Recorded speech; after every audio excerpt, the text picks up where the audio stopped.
Chapter 1. The Boy Who Lived. Mr. and Mrs. Dursley of number 4 Privet Drive were proud to say that they were perfectly normal. Thank you very much. They were the last people you'd expect to be involved in anything strange or mysterious because they just didn't hold with such nonsense. Mr. Dursley was the director of a firm called Crunnings, which made grills. He was a big, beefy man with hardly any neck, although he did have a very large moustache. Mrs. Dursley was thin and blonde and had nearly twice the usual amount of neck, which came in very useful as she spent so much of her time craning over garden fences, spying on the neighbors. The Dursleys had a small son called Dudley, and in their opinion there was no finer boy anywhere. The Dursleys had everything they wanted, but they also had a secret, and their greatest fear was that somebody would discover it. They didn't think they could bear it if anyone found out about the Potters. Mrs. Potter was Mrs. Dursley's sister, but they hadn't met for several years. In fact, Mrs. Dursley pretended she didn't have a sister, because her sister and her good-for-nothing husband were as un-Dursleyish as it was possible to be. The Dursleys shuddered to think what the neighbors would say if the Potters arrived in the street. The Dursleys knew that the Potters had a small son, too, but they had never even seen him. This boy was another good reason for keeping the Potters away. They didn't want Dudley mixing with a child like that. When Mr. and Mrs. Dursley woke up on the dull, grey Tuesday, a story starts. There was nothing about the cloudy sky outside to suggest that strange and mysterious things would soon be happening all over the country. Mr. Dursley hummed as he picked out his most boring tie for work, and Mrs. Dursley gossiped away happily as she wrestled a screaming Dudley into his high chair. None of them noticed a large tawny owl flutter past the window. At 8:30, Mr. Dursley picked up his briefcase, pecked Mrs. Dursley on the cheek, and tried to kiss Dudley goodbye but missed, because Dudley was now having a tantrum and throwing his cereal at the walls. "Little Tyke," chortled Mr. Dursley as he left the house. He got into his car and backed out of number 4's drive. It was the corner of the street that he noticed the first sign of something peculiar, a cat reading a map. For a second, Mr. Dursley didn't realize what he had seen. Then he jerked his head around to look again. There was a tabby cat standing on the corner of Privet Drive, but there wasn't a map in sight. What could he have been thinking of? It must have been a trick of the light. Mr. Dursley blinked and stared at the cat. Stayed back. As Mr. Dursley drove around the corner and up the road, he watched the cat in his mirror. It was now reading the sign that said Privet Drive. No, looking at the sign. Cats couldn't read maps or signs.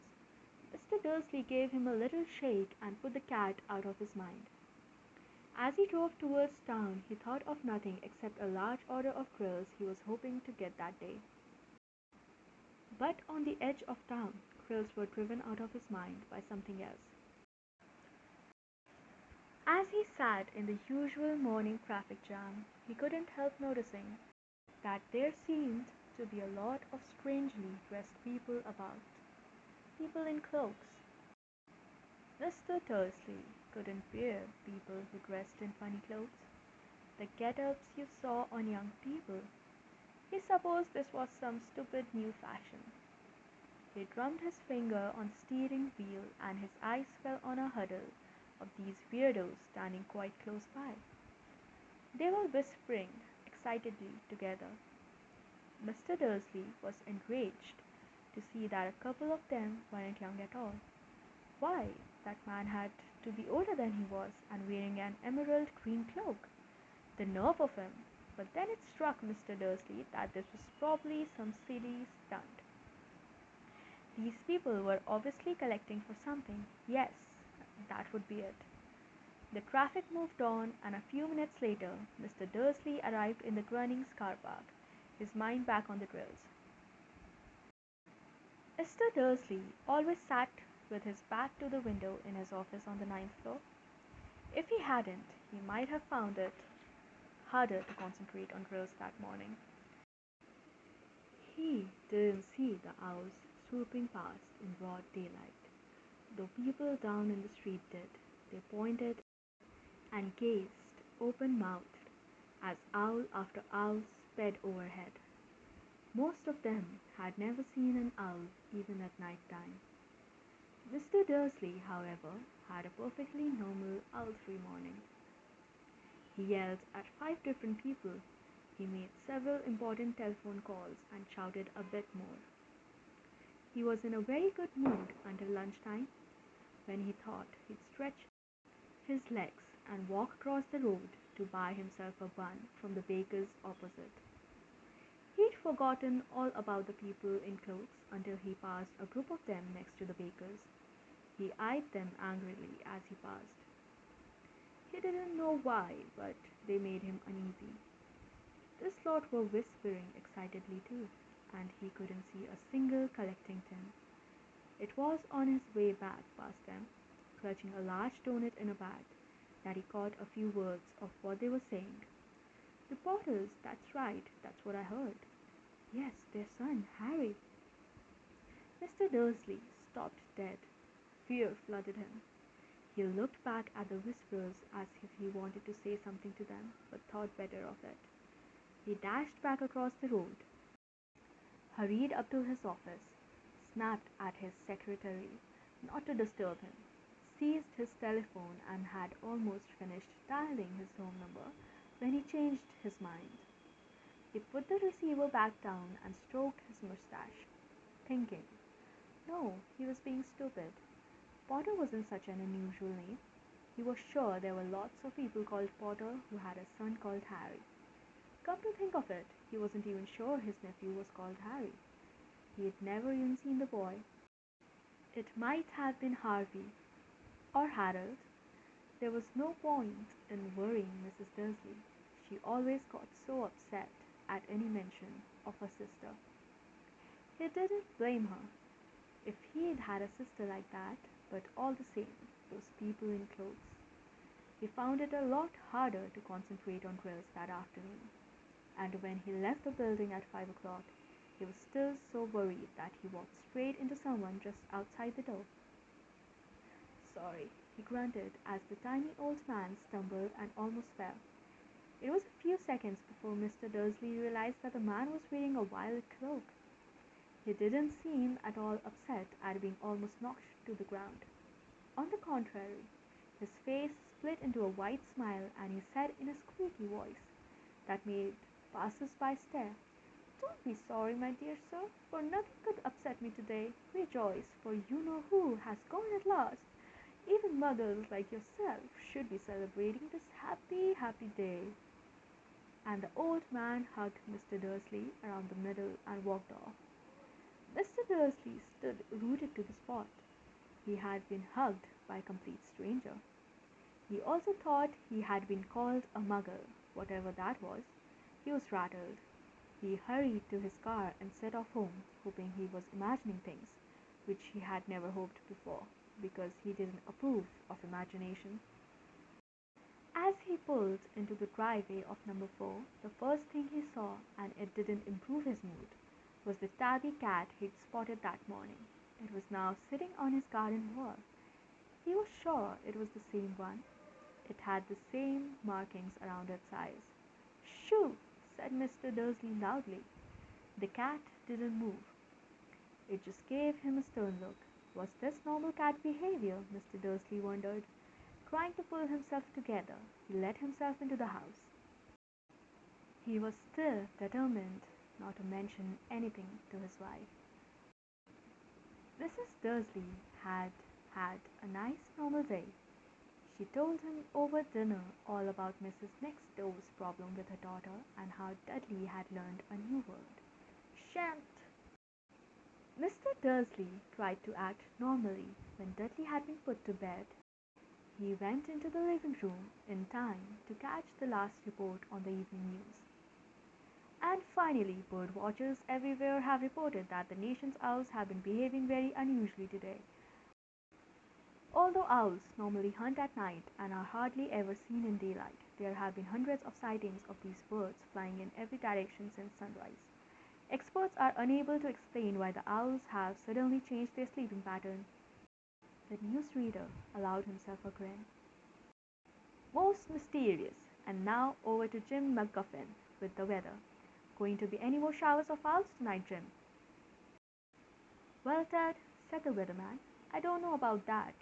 But it's not only the owls that have been acting oddly today. Views as far apart as Kent, Yorkshire, and Dundee have been phoning in to tell me that instead of rain, I promised yesterday, they've had a downpour of shooting stars. Perhaps people have been celebrating Bonfire Night early.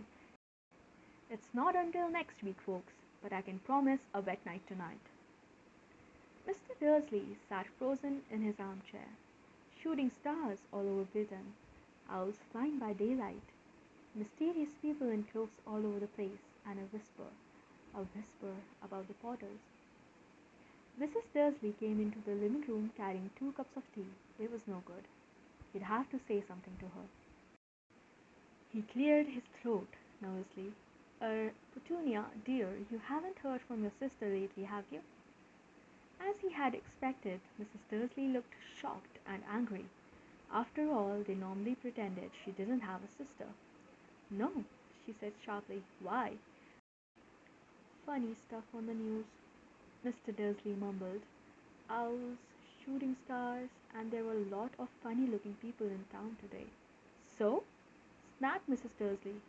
Well, I just thought maybe it was something to do with, you know, her lot. Mrs. Dursley sipped her tea through her pursed lips. Mr. Dursley wondered whether he dared tell her he'd heard the name Potter. He decided he didn't dare.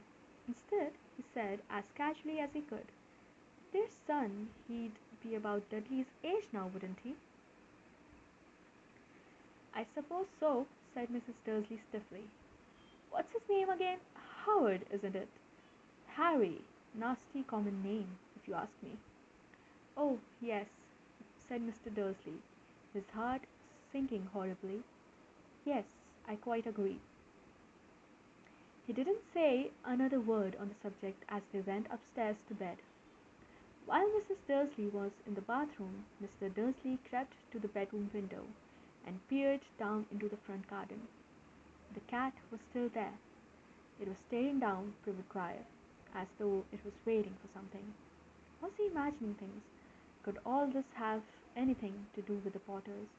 If it did, if it got out that they were related to a pair of, well, he didn't think he could bear it. The Dursleys got into bed.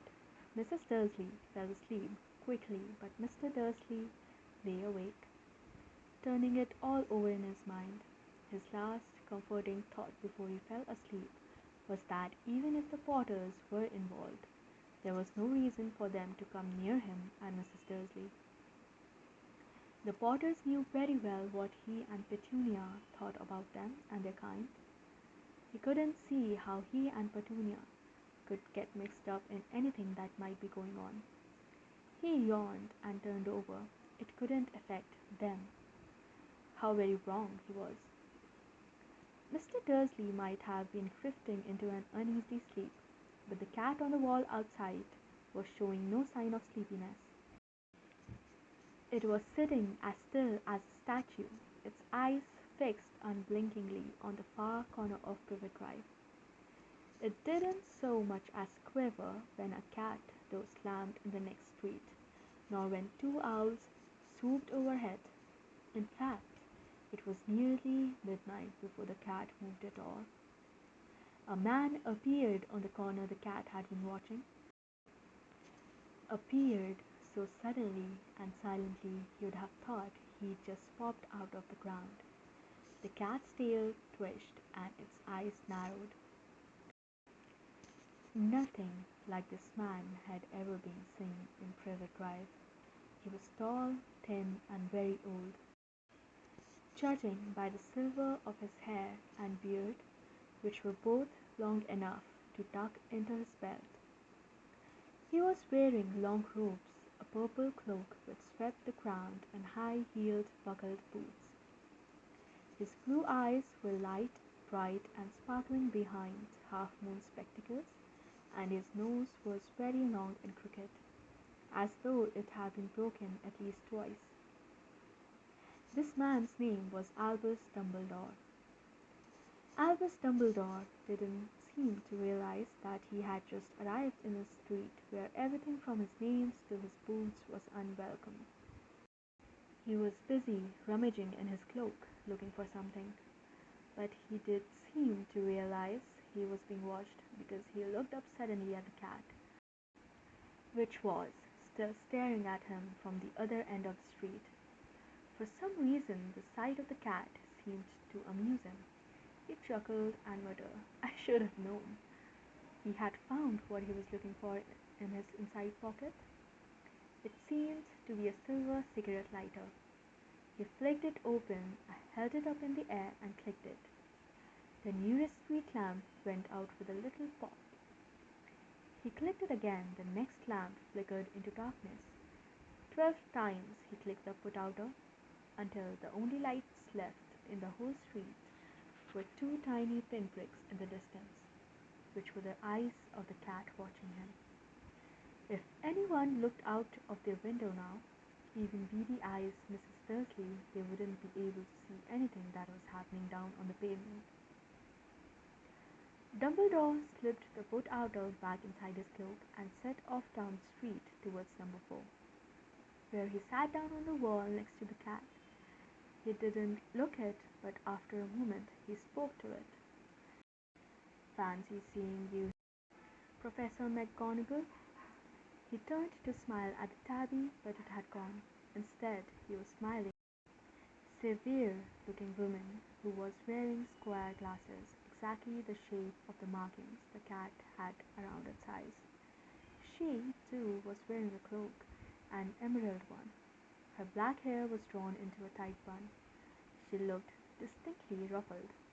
"How did you know it was me?" she asked. "My dear Professor, I've never seen a cat sit so stiffly." "You'd be stiff if you'd been sitting on a brick wall all day," said Professor McGonagall. "All day? When you could have been celebrating. I must have passed a dozen feasts and parties on my way here." Professor McGonagall sniffed angrily. "Oh yes, everyone's celebrating all right," she said impatiently. "You'd think they'd be a bit more careful, but no.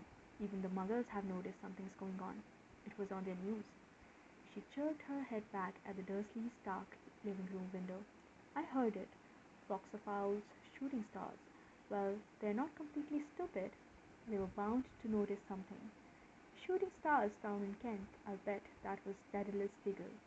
He never had much sense." "You can't blame them," said Dumbledore gently. "We've had precious little to celebrate for 11 years." "I know that," said Professor McGonagall irritatingly, "but that's no reason to lose our heads. People are being downright careless. Out on the streets, in broad daylight, not even dressed in Muggle clothes, swapping rumors." She threw a sharp sideways glance at Dumbledore here, as though hoping he was going to tell her something. But he didn't, so she went on. "A fine thing it would be if, on the very day you know who seems to have disappeared at last, the Muggles found out about us all. I suppose he has really gone, Dumbledore." "It certainly seems so," said Dumbledore. "We have much to be thankful for. Would you care for a sherbet lemon?" "A what?" "A sherbet lemon. They're kind of Muggle sweets I'm rather fond of." "No, thank you," said Professor McGonagall coldly, as though she didn't think this was the moment for sherbet lemons. "As I say, even if you know who has gone. My dear Professor, surely a sensible person like yourself can call him by his name. All this you-know-who nonsense for 11 years. I have been trying to persuade people to call him by his proper name. Voldemort." Professor McGonagall flinched, but Dumbledore, who was unsticking 2 sherbet lemons, seemed not to notice. It all gets so confusing. If we keep saying, you know who, I have never seen any reason to be frightened of saying Voldemort's name. I know you haven't, said Professor McGonagall, sounding half exasperated, half admiring. But you're different. Everyone knows you're the only one you know. Oh, all right, Voldemort was frightened of. You flatter me, said Dumbledore calmly. Voldemort was frightened of. You flatter me, said Dumbledore calmly. Voldemort had powers I will never have. Only because you're too, well, noble to use them. It's lucky it's dark. I haven't blushed so much since Madame Pomfrey told me she liked my new earmuffs. Professor McGonagall shot a sharp look at Dumbledore and said, the owls are nothing to the rumors that are flying around. You know what everyone's saying? And why he's disappeared, about what finally stopped him. It seemed that Professor McGonagall had reached the point she was most anxious to discuss. The real reason she had been waiting on a cold, hard wall all day, for neither as a cat nor as a woman had she fixed Dumbledore with such piercing stare as she did now. It was plain that whatever everyone was saying, she was not going to believe it until Dumbledore told her it was true. Dumbledore, however, was choosing another sherbet lemon and did not answer. What they're saying, she pressed on, is that last night Voldemort turned up in Godric's Hollow. He went to find the Potters. The rumor is that Lily and James Potter are that they're dead. Dumbledore bowed his head. Professor McGonagall gasped. Lily and James, I can't believe it. I didn't want to believe it. Oh, Albus. Dumbledore reached out and patted her on the shoulder. I know, he said heavily. Professor McGonagall's voice trembled as she went on. That's not all. They're saying he tried to kill the Potter's son, Harry, but he couldn't. He couldn't kill that little boy. No one knows why or how, but they're saying that when he couldn't kill Harry Potter, Voldemort's powers somehow broke, and that's why he's gone. Dumbledore nodded glumly. It's true, faltered Professor McGonagall. After all he's done, all the people he's killed, he couldn't kill a little boy. It's just astounding, of all things, to stop him. But how in the name of heaven did Harry survive? We can only guess, said Dumbledore. We may never know. Professor McGonagall pulled out a lace handkerchief and dabbed at her eyes beneath. Dumbledore gave a great sniff as he took a golden watch from his pocket and examined it. It was a very odd watch. It had 12 hands, but no numbers. Instead, little planets were moving around the edge. It must have made sense to Dumbledore, though, because he put it back in his pocket and said, Hagrid Slate, I suppose it was he who told you I'd be here, by the way? Yes, said Professor McGonagall. And I don't suppose you're going to tell me why you're here, of all places. I've come to bring Harry to his aunt and uncle. They're the only family he has left now. You can't mean the people who live here, cried Professor McGonagall, jumping to her feet and pointing at number 4. Dumbledore, you can't. I've been watching them all day. You couldn't find two people who are less like us. And they've got this son. I saw him kicking his mother all the way up the street, screaming for sweets. Harry Potter, come and live here. It's the best place for him, said Dumbledore firmly.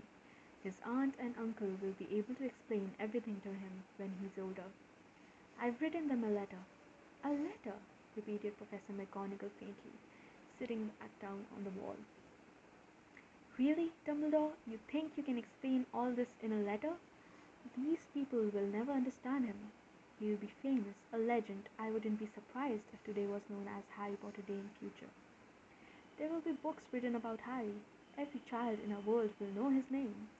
Exactly, said Dumbledore, looking very seriously over the top of his half-moon glasses. It would be enough to turn any boy's head. Famous before he can walk and talk. Famous for something he won't even remember. Can't you see how much better off he'll be growing up away from all that until he was ready to take it? Professor McGonagall opened her mouth, changed her mind, swallowed, and then said, "Yes, yes, you're right, of course. But how's the boy getting here, Dumbledore?" She eyed his cloak suddenly as though she thought he might be hiding Harry underneath it. "Hagrid's bringing him. You think it wise to trust Hagrid with something as important as this?" "I would trust Hagrid with my life," said Dumbledore. "I'm not saying his heart isn't in the right place," said Professor McGonagall grudgingly, "but you can't pretend he's not careless. He does tend to— what was that?" A low rumbling sound had broken the silence around them. It grew steadily louder as they looked up and down the street for some sign of a headlight. It swelled to a roar as they both looked up at the sky. Then a huge motorbike fell out of the air and landed on the road in front of them. If the motorbike was huge, it was nothing to the man sitting astride it. He was almost twice as tall as a normal man and at least 5 times as wide. He looked simply too big to be allowed, and so wild. Long tangles of bushy black hair and beard hid most of his face. He had hands the size of dustbin lids, and his feet in their leather boots were like baby dolphins. In his vast, muscular arms he was holding a bundle of blankets. "Hagrid," said Dumbledore, sounding relieved. "At last. And where did you get that motorbike?" "Borrowed it, Professor Dumbledore, sir," said the giant, climbing carefully off the motorbike as he spoke. "Young Sirius Black lent it to me. I've caught him, sir." "No problems, were there?" "No, sir. House was almost destroyed, but I got him out all right before the muggles started swarming around. He fell asleep as we was flying over Bristol." Dumbledore and Professor McGonagall bent forward over the bundle of blankets. Inside, just visible, was a baby boy, fast asleep. Under a tuft of jet-black hair over his forehead, they could see a curiously shaped cut, like a bolt of lightning. "Is that where—" whispered Professor McGonagall. "Yes," said Dumbledore. "He'll have that scar forever." "Couldn't you do something about it, Dumbledore?" "Even if I could, I wouldn't. Scar can come in useful. I have one myself above my left knee which was perfect map of the London Underground. Well, give him here, Hagrid. We'd better get this over with." Dumbledore took Harry in his arms and turned towards the Dursleys' house. Could I could I say goodbye to him, sir?" said Hagrid. He bent his great, shaggy head over Harry and gave him what must have been a very scratchy, whiskery kiss. Then suddenly Hagrid let out a howl like a wounded dog. "Shh! It's Professor McGonagall. He'll wake up the muggers." Sorry," sobbed Hagrid, taking out a large spotted handkerchief and burying his face in it. "But I can't stand it. Lily and James dead, and poor little Harry off to live with muggers." "Yes, yes, it's all very sad, but get a grip on yourself, Hagrid, or we'll be found," Professor McGonagall whispered, patting Hagrid gingerly on the arm as Dumbledore stepped over the low garden wall and walked to the front door. He laid Harry gently on the doorstep, took a letter out of his cloak, tucked it inside Harry's blankets, and then came back to the other two. For a full minute the three of them stood and looked at the little bundle. Hagrid's shoulders shook. Professor McGonagall blinked furiously, and the twinkling light that usually shone from Dumbledore's eyes seemed to have gone out. "Well," said Dumbledore finally, "that's that. We've no business staying here. We may as well go and join the celebrations." "Yeah," said Hagrid in a muffled voice. "I'd best get this bike away. Good night, Professor McGonagall." "Professor Dumbledore, sir." Wiping his streaming eyes on his jacket sleeve, Hagrid swung himself on the motorbike and kicked the engine into life. With a roar it rose into the air and off into the night. "I shall see you soon, I expect, Professor McGonagall," said Dumbledore, nodding to her. Professor McGonagall blew her nose in reply. Dumbledore turned and walked back down the street. On the corner, he stopped and took out the silver put-outer. He clicked it once, and 12 sped back to the street lamps so that Privet Drive glowed suddenly orange, and he could make out a tabby cat slinking around the corner at the other end of the street. He could just see the bundle of blankets on the step of number 4. "Good luck, Harry," he murmured. He turned on his heel, and with a swish of his cloak he was gone. A breeze ruffled the neat hedges of Privet Drive, which lay silently and tidy under the inky sky, the very last place he would expect astonishing things to happen. Harry Potter rolled over inside his blankets without waking up. One small hand closed on the letter beside him, and he slept on, not knowing he was special, not knowing he was famous, not knowing he would be woken in a few hours' time by Mrs. Dursley's scream as she opened the front door to put out the milk bottles, nor that he would spend the next few weeks being prodded and pinched by his cousin Dudley. He couldn't know that at this very moment people meeting in secret all over the country were holding up their glasses and saying in hushed voices, "To Harry Potter, the boy who lived." End of chapter 1.